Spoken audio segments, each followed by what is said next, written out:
I have the privilege to introduce to you Kathleen Tucker. Kathleen, as I mentioned on Friday and this morning, is the writer of Blended Learning in grades 4th through 12th. If anyone has the opportunity, I ordered 25 copies of the book. So if anyone wants to take it home, share it, just read it, and then bring it back for someone else. And then if we need more copies, we'll order more copies from a Kathleen's publishing company.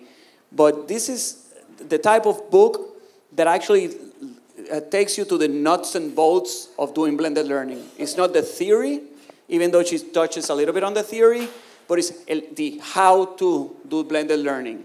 And what she does around the United States and other places is that she goes around teaching teachers the how to in blended learning. And she has an interesting story because her classroom and her school is not a blended school. So she has done, with the little support or the little equipment that she has, if at all, in the school, she has done very innovative and amazing things. So without further ado, I leave you here with Kathleen Tucker. Yeah, I have it on. I think he needs to turn it on, but he will. All right, so thank you guys for inviting me here. We're going to get into really specific strategies today. So I'm a teacher. I'm in the classroom with my students all the time, and I enjoy reading books about blended learning that focus on the ideas, the theory.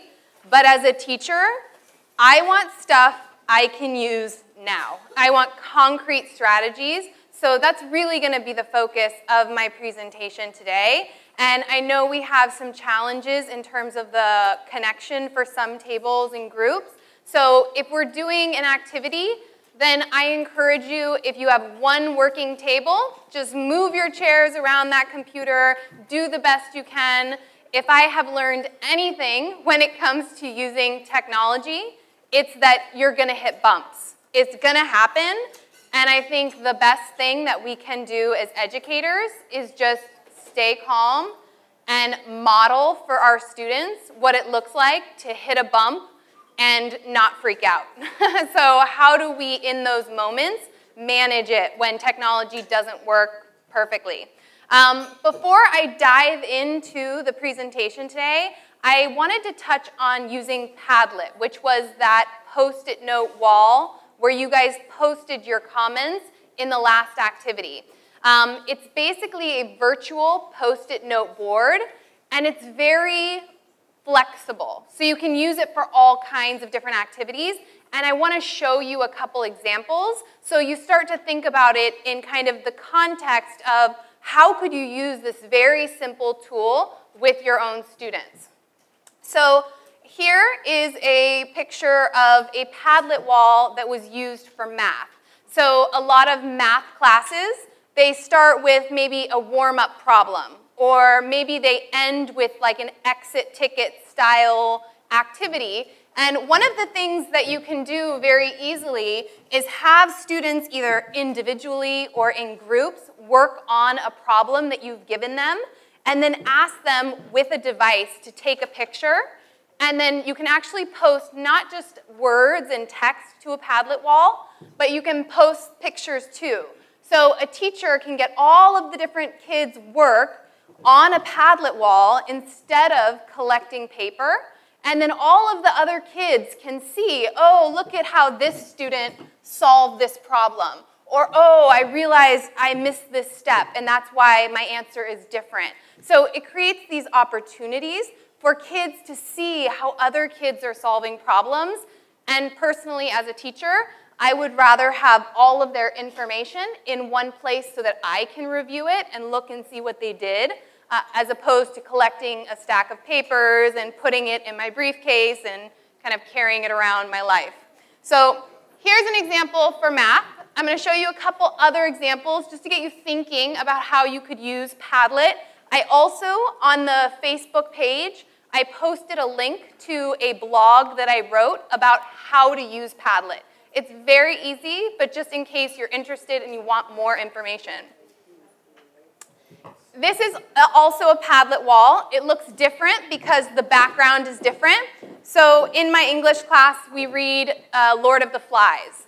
And while we're reading Lord of the Flies, we went into the computer lab. I set up a Padlet wall. I selected the background because it kind of looked like a jungle. And then I asked students, okay, choose a character from the book. And I want you to describe that character in a couple of sentences. And then I want you to support your description with a quote from the book. And they had to cite their quote properly. And so you'll see all of these are individual students selecting a character, describing that character, including a quote about that character. So even though I might have only written about one character, if I'm a student, I can read what all of the other kids in my class worked on, and I can learn from that. So I can learn about the other characters that have been described on the Padlet wall. So this is an English example, kind of a reading, how to get kids doing close reading and supporting their kind of descriptions with text evidence. This next example, I was actually teaching a Shakespeare unit, and we were going over Shakespearean sonnets. And I wanted students to practice breaking down a Shakespearean sonnet. And so the students were in groups, and every group had a piece of paper, just in like one of those plastic covers, you know what I mean?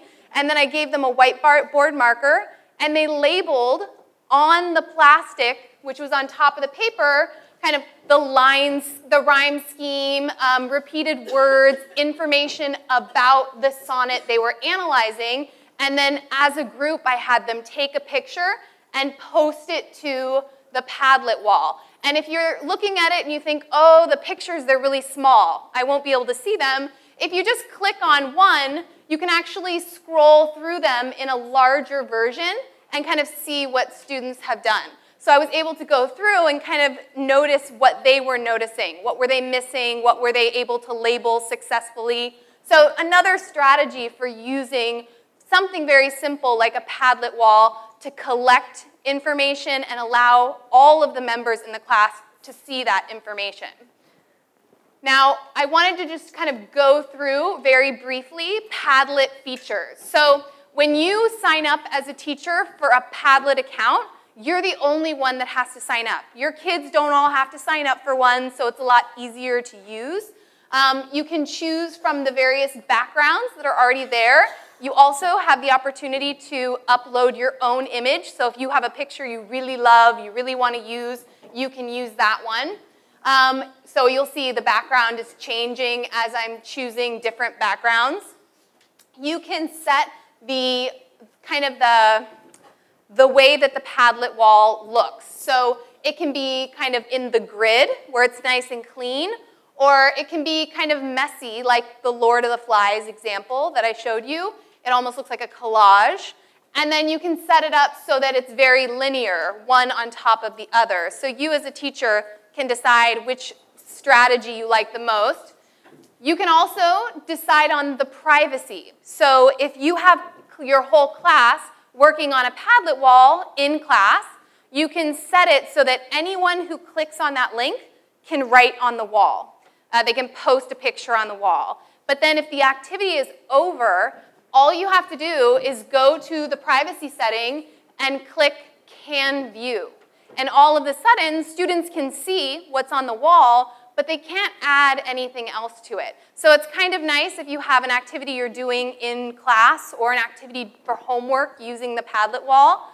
You can let everybody write, then you can change it so they can't add anything, but they can still return to it and see the information. So that's just a basic overview and just some ideas to kind of have you guys think about in terms of what this tool might look like if you're using it in the classroom or you're having students post on it at home for homework. And the bulk of this presentation, I'm going to focus on online discussions. And if you're working with little ones, like elementary, and you don't want them to sign up for an online discussion account because they're too young, this is a really informal way that you can have students at very young ages start to post online and have interactions. So keep that in mind as well, because tools can be very flexible. And if you have specific questions after the presentation about how could I use something for my particular group of students, just ask me, because I might have a strategy or a suggestion. Okay, so I set up what's called a Today's Meet back channel. This is a place where you guys can ask questions. I know that as I present, something might come up for you, but if I'm talking and you don't have a chance to ask me, I don't want you to forget your questions. So if you have a device that is working, you can go to todaysmeet.com/BLPD. I also posted this link on the Facebook page, so if it's easier for you to go from the Facebook page to the Today's Meet, you can do that also. And when you get there, it'll ask you kind of what's your name, so you just put your first name in there, and then you can type comments, questions, ask for resources, and then if I don't answer your question during the presentation, I promise that tonight I will go through and I'll answer any questions that are posted, and this will be available for a week. So I'll use it throughout my presentations this week, and you'll have it until really the beginning of next week. So that is the Today's Meet back channel. I'm going to go past this slide, but if you didn't get this, know that you can get it on the Facebook page. Okay, so my name is Catlin. I teach 9th and 10th grade English Language Arts. I have been teaching this is my 14th year in the classroom, and this is my classroom. I love to start with this picture because you'll notice there isn't any technology anywhere. I don't have any hardware in my classroom except the computer that's on my desk, and I do have one student-use computer. I wrote a very sad email to a computer recycling program, and I said, my students need a student-use computer. Can you donate one to my classroom? And they did. So I actually technically have 2 computers now, but everything else that I do with technology is relying and using the devices that come through my classroom door. So I work on a high school campus that serves 1,700 students. We have 2 computer labs. One computer lab is a Mac lab. It's got Mac desktops. They're beautiful, but there are 27 of them. My smallest class last year was 30 students. So I had to bring in my laptop, my Microsoft Surface, and all of the devices that I personally own so that my kids could get online in that particular computer lab. The other computer lab is a refurbished Dell computer lab, and those computers like to turn off spontaneously. So they are not easy to use. They are very frustrating for students, so my access is very limited, and yet I have been able to do quite a bit with technology. I'm very envious of your situation because I'm the only teacher on my school campus doing blended learning. I don't have a network of people on my school that I can go to and say, I'm really struggling with this, or I need help with this, and you guys are all going to have that. And that support system is invaluable. I have had to go online, right? So I connect with people on Twitter, I read education blogs, and I find information that way and connect with people, but I had to build my own network because I don't have what you have. So it's definitely a gift, and you guys should be thankful that you have each other because it's going to help you to be successful, especially when you hit those bumps and you get frustrated. Then you have someone you can talk to, you can troubleshoot with. So I want to tell you a little bit about my story, just very short, so you have a sense of kind of how did I get here from a very traditional teaching assignment to a blended approach. So when I started teaching 14 years ago, I went into the classroom full of excitement. When I was in credential school working on becoming a teacher, I was thinking the whole time about this classroom that I was going to create. This classroom where kids, they bounded through the door, excited to learn, right? We're going to sit in a circle and talk about literature. We're going to have amazing conversations. And then I got in the classroom, and the reality was very different. My students did not come through my door excited. They They trudged, right? They came kind of unwillingly. They were not excited to have discussions. They did not want to take risks. And I remember for the first few years thinking I was doing something wrong. I am failing at this job that I was so excited about, because I can't make that reality that I had dreamed about happen in my classroom. And I did have moments where I thought, I am in the wrong profession. I have made an enormous mistake. I don't think I should be teaching. Yet, I was using all of the tools that I was taught with as a student and that I was taught to teach with. So that's why I think I felt like I was failing, because I was using what I had learned with and what I was taught to teach with, and they weren't having the results I was hoping for. So instead, I ended up collecting enormous amounts of paper, huge stacks of grading. And I would take the grading and I would put it in my bag and I would carry it all over my life, right? So maybe if I'm at the doctor's, maybe if I'm getting an oil change, yeah, I might grade a paper. I might get something done. Instead, I think I just got some back problems because of carrying all the paper around. And I really felt like I was drowning. I needed a different approach to teaching. And so when I found out that I was pregnant with my daughter, my first child, I thought, okay, I'm going to take a break. I'm not going to teach for a year. I'm going to stay home. I'm going to be a stay-at-home mom. Then I realized there's a harder job than teaching a room full of teenagers. And this is it, right? So I'm trapped at home for a year and a half almost, with my child. And I loved her, but don't let that face fool you. It was very challenging. And my husband is a teacher. He teaches history. And so living on one teacher's salary, not super exciting. So I decided I was going to teach online courses. It would give me something to keep me interested and, you know, a little bit mental stimulation and some income.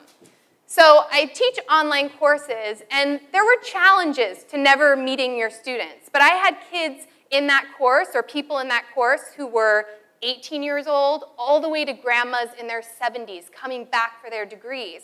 And everything we did was online.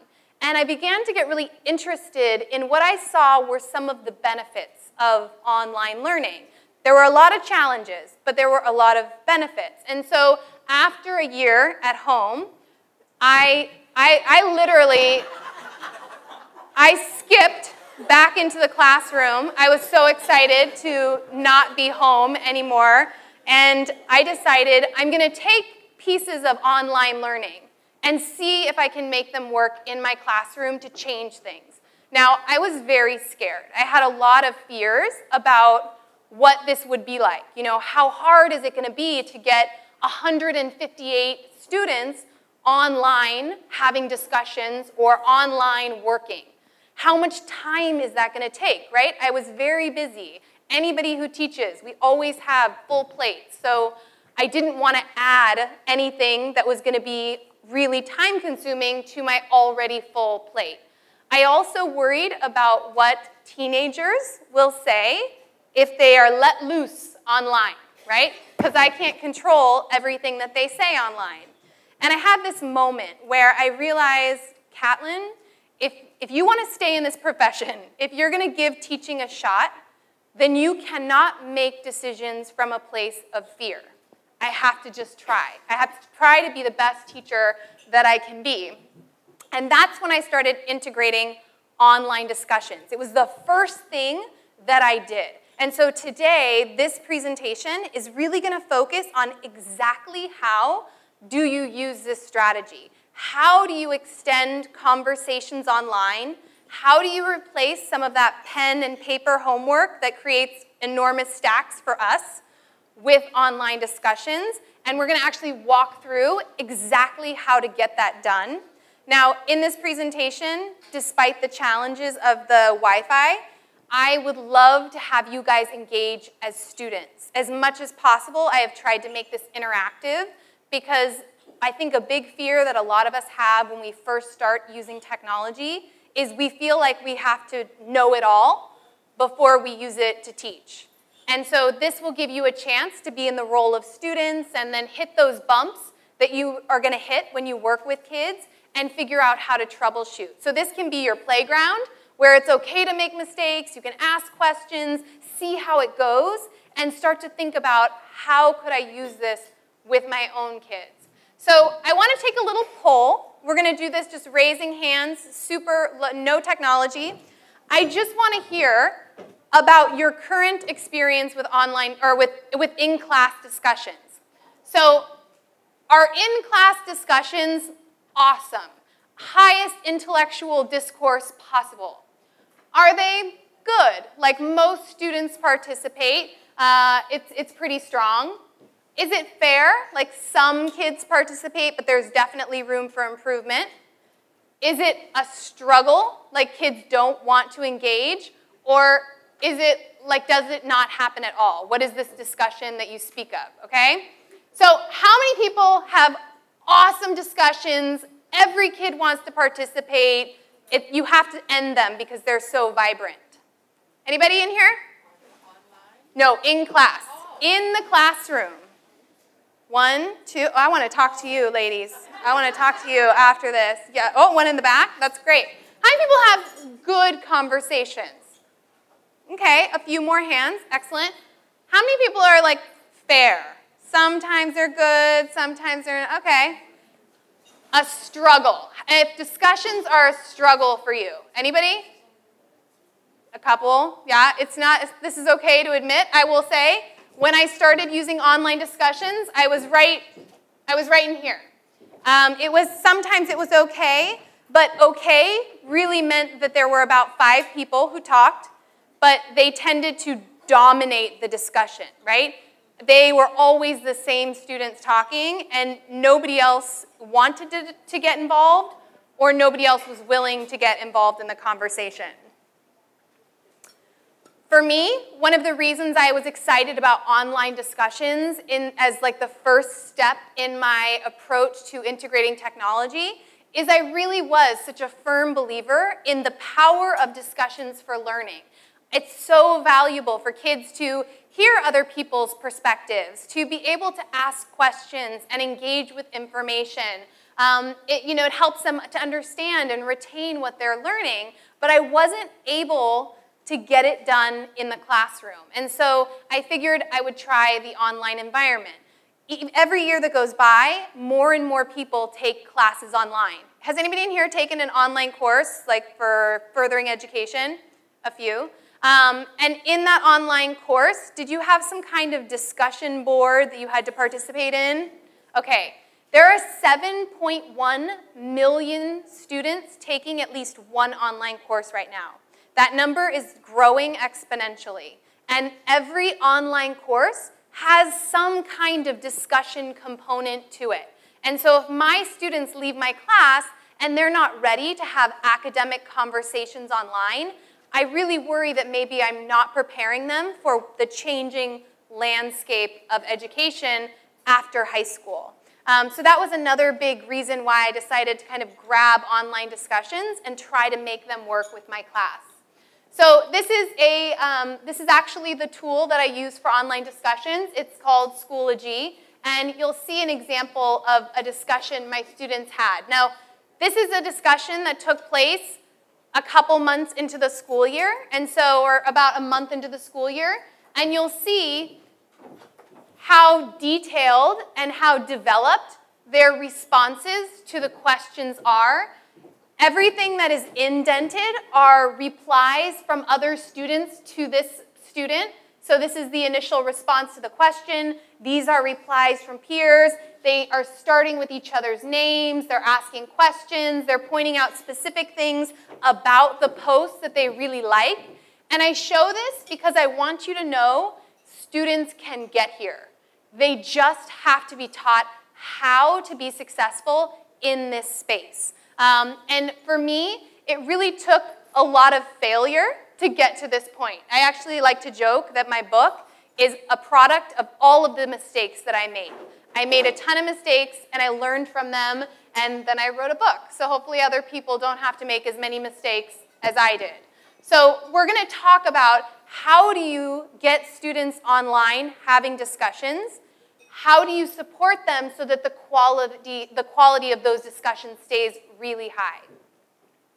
Okay, so my approach to blended learning is three-part. It's different from what you will do, perhaps, because you have technology on your campus, you have support to get blended learning done. Because I am the only teacher on my campus using a blended model, I have had to be, like I said, very creative. So the first thing that I do is I leverage or I use my students' connectivity at home. So I don't collect any paper at all. All of their homework is online, whether it's online discussions, collaboration via Google Docs, something online. Then, in the classroom, you'll see this picture of boys. You'll notice there's different kinds of devices. So when my students start in my class, I tell them, bring anything you have that can get online. A cell phone, an iPod Touch, a tablet, bring it in. I also tell their parents at back to school night, we're going to use devices for learning, so please bring those devices in. So that's the second part of kind of my approach, is using the technology in class.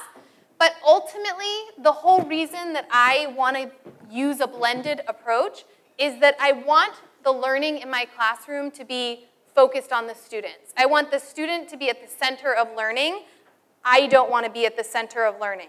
I want them to look at each other. I want them to talk. I want them to collaborate. I want them ultimately to be able to work together to create things that they are proud of. So we're going to walk through what I would say are the 7 steps to successful online discussions.